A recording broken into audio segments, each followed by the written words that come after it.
Hello అండి. ఎండతో పని లేకుండా టమాటా నిల్వ పచ్చడి ఎలా చేయాలో చూసేద్దాం. ముందుగా అర కేజీ టమాటాలను కడిగి పూర్తిగా తడి ఆరిపోయాక ముక్కలుగా కట్ చేసుకొని పెట్టుకోండి. ఇప్పుడు ప్యాన్లో 1 స్పూన్ ఆయిల్ వేసి టమాటా ముక్కలు వేసి ఒక నిమ్మ సైజ్ అంత చింతపండు వేసి మూత పెట్టి 10 నిమిషాలు ఉడికించండి. టమాటో ఇలా సాఫ్ట్గా కుక్ అయ్యాక స్టవ్ ఆఫ్ చేసి పూర్తిగా చల్లారనివ్వండి. ఈలోపు ప్యాన్లో 1 స్పూన్ ఆవాలు 1 స్పూన్ మెంతులు వేసి 1 నిమిషం డ్రై రోస్ట్ చేసి చల్లారాక పౌడర్ చేసి ఉంచుకోండి.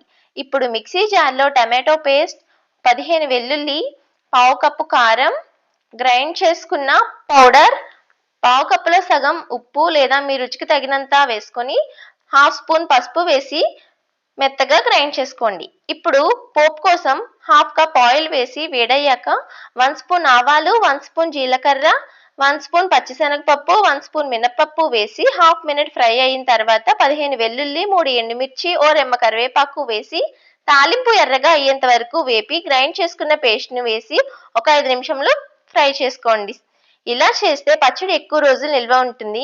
ఇది బయట అయితే 1 నెల, ఫ్రిడ్జ్లో అయితే 6 నెలల వరకు స్టోర్ చేసుకోవచ్చు. వీడియో నచ్చితే like, share, subscribe. Thank you.